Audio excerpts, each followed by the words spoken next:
Alright, listen up because I'm about to drop a truth bomb that will either piss you off or set you free. It all depends on if you're ready to actually hear it. Many of you have asked me, what is the secret to making serious money? And when I tell you the truth, most of you just don't. Believe me, you see the world's wealthiest people. We're talking about the top 1%. They aren't just sitting around waiting for a lucky break. They're playing a completely different game. A game where they own things. Not just fancy cars or designer clothes, but real, tangible assets. Think about it for a second. 75% of the richest people on this planet are entrepreneurs. 15% are investors. 7% inherited their wealth. And a tiny 3% are athletes, entertainers, or artists. Notice anything missing from that list? Anyone? Anyone? Bueller? That is right. 0% are employees who just earn a salary. Zero, zip, nada. So, if you want to manage your money like the 1%, you have to understand this fundamental difference. Investors own assets. The trust fund babies, well, they own trusts, and the athletes, entertainers, and artists.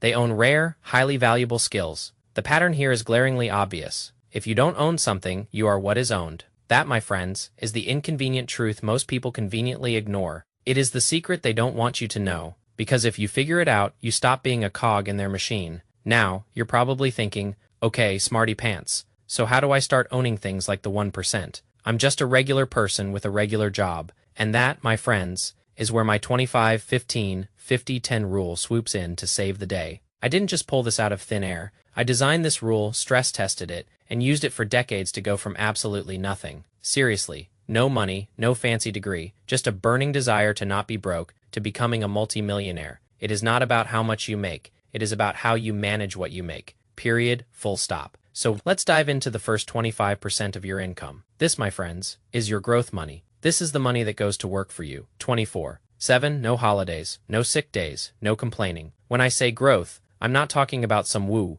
mindset nonsense about growing as a person with meditation. Although that is cool too, I'm talking about using this money to buy things that actually increase in value. Here is the harsh reality. Most people get their paycheck, they pay their bills, and then, poof, the rest disappears on a bunch of useless crap they won't even remember buying next week. And that, my friends, is precisely why 99% of people are stuck owning absolutely nothing of value. It is not an accident, it is by design. The system, oh, the beautiful system, wants us feeling rich for a glorious week, only to be completely skint by month end, desperately waiting for the next payday. It is a vicious cycle, leaving us with no breathing room, forcing us to work even harder just to keep our heads above water. Modern-day slavery. Anyone think about it, slaves in the past worked every day for no pay, but they got free food, shelter, and water. Today, we work nearly every day. We get paid, but where does most of that money go? Food, shelter, and water. The only thing that has truly changed is the illusion of freedom. Once you grasp this, once you truly understand it, you can start fighting back, and the first weapon in your arsenal is taking that first 25% of your income and slamming it straight into assets. What is an asset? Anything that grows in value over time and puts money in your pocket while you're out there grinding. These assets you own are working tirelessly in the background, and eventually, if you play your cards right, these assets will be making you more money than your day job. You might be thinking, but I don't have enough money to invest. And to that, I say find the money, because the sooner you start, the better. Let me show you something that will absolutely blow your mind. Meet Billy, a smart cookie who started investing $200 a month at 20 years old, and this is Phil, who waited until he was 30, and to catch up, he invested $300 a month. Now fast forward to when they both hit 60 and they both stopped investing. Let's give Phil a walking stick and Billy some stylish reading glasses. Just for effect. Now, let's do some quick math. Billy put in $200 a month for 40 years, a total of $96,000. Phil, on the other hand, put in $300 a month for 30 years, a total of $108,000. So Phil ended up with more money, right? Because he saved more each month. Wrong. Not exactly. Because they weren't just saving, they were investing.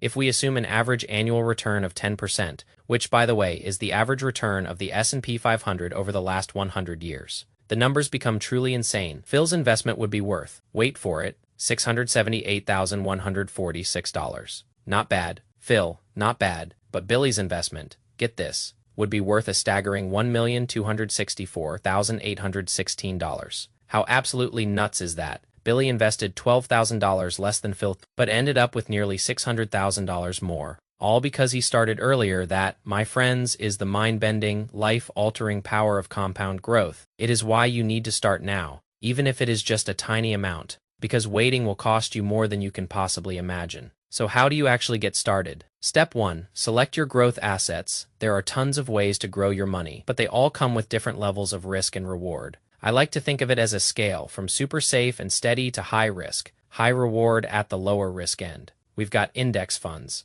Honestly, this is where 99% of people should start. You're not trying to be a stock market wizard, picking the next big winner. You're simply buying a tiny slice of the entire market. Like the S&P 500 I mentioned, you don't need to stare at charts. You don't need to time the market. You just set it and forget it. Let it grow quietly in the background. Then there is real estate. If you've got the cash rental property, can be a gold mine. If not, there are REITs, real estate investment trusts, which let you invest in real estate without actually buying a whole property. It is like buying a small share in a big building with a bunch of other smart people. In the middle, we have skills. Learning a high-income skill is hands down the fastest return on investment you will ever see. I'm talking about things like copywriting, editing, sales, coding, anything that directly helps you bring in more income. Unlike stocks or property, no one can ever take that skill away from you. It does take time to learn though, which is why it is a bit higher up the risk scale. Further up, we've got online businesses. Think dropshipping, selling digital products. These can pay off big, but they require serious effort, and you have to be ready to fail a few times before you strike gold. Then we get to individual stocks. I know. It is super tempting to try and pick the next Tesla, but unless you've done your homework, and I mean real homework, you're basically just guessing. So if you're going to dabble, keep it small. Treat it like a hobby, not your main strategy. And right at the very top, the Wild West. Alternative investments, we're talking Bitcoin, Ethereum, NFTs, gold, wine, sneakers, you name it. Can you make money with these? Absolutely. Can you lose it all overnight? Also, absolutely. I've played around with some of these, but I never risk more than I'm willing to lose. These are your moonshots, fun to try, but not where you build long-term, sustainable wealth. So if I were you, I'd start with the stuff that builds a rock, solid foundation, index funds, and high-income skills. Then as you get more confident, you can start playing around with the rest. Now that you know what to invest in, we need to talk about how to invest. Because if you're doing it through the wrong kind of account, you could be literally handing over thousands of dollars in unnecessary taxes without even realizing it. That brings us to step 2, set up tax-advantaged accounts. Let me show you the smart way to legally save as much money as possible. Before we dive in,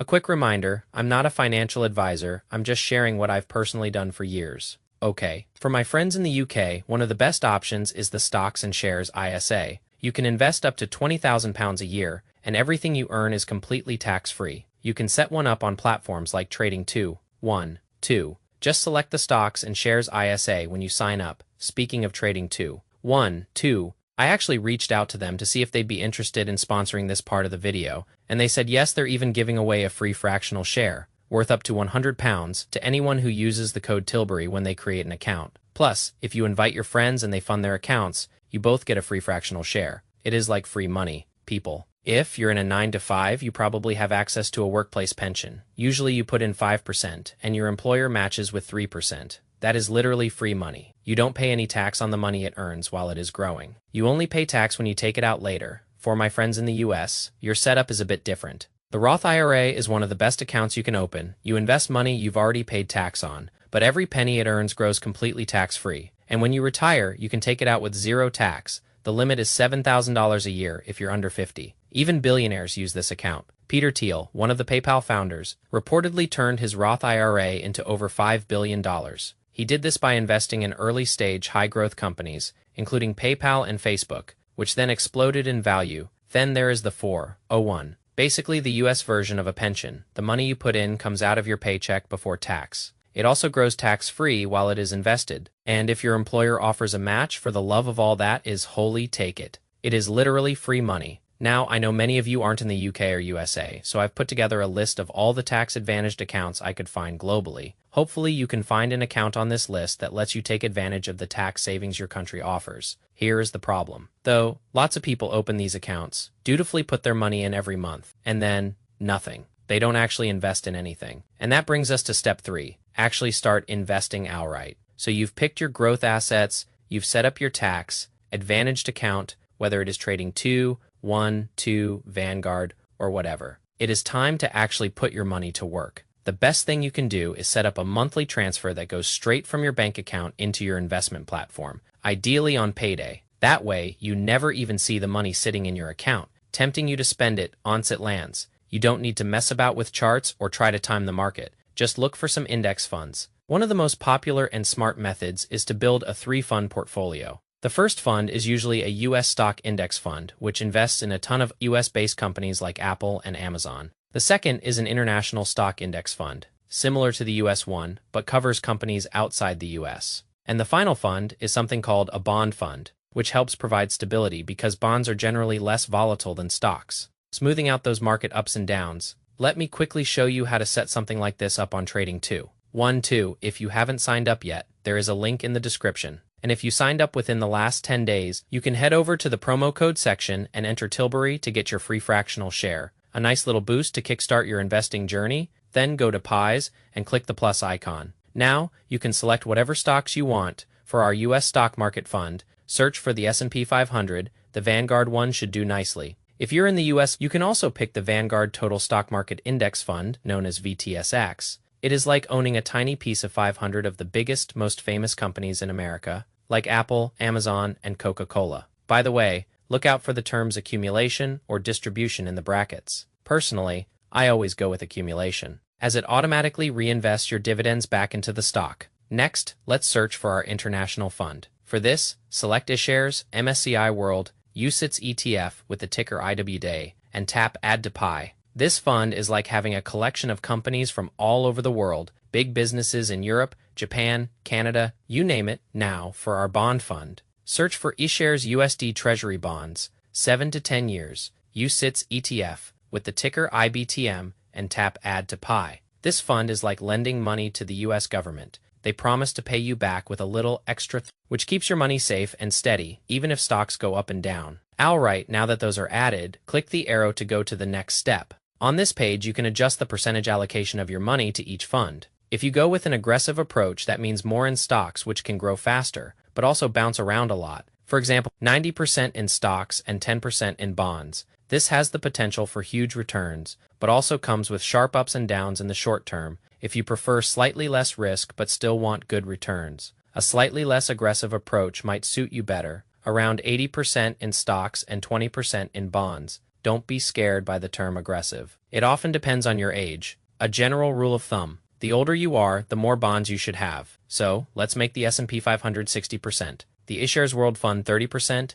and the bond fund 10%. Click Next, and then Auto Invest. This value projection is super cool. It shows you how much money you could potentially make based on historical averages. Of course, investments can go up and down, and you could get back less than you invested, but it is a great way to get an idea of your potential returns. Once your investing is automated, your job is simple: stop fiddling, go and make more money. Because the truth is, the people who build real wealth aren't the ones picking the fanciest stocks. They're the ones consistently putting in more over time. That means your focus should now be on increasing your income, so you can increase your investments. This is where that skill building I talked about in step 1 really kicks in.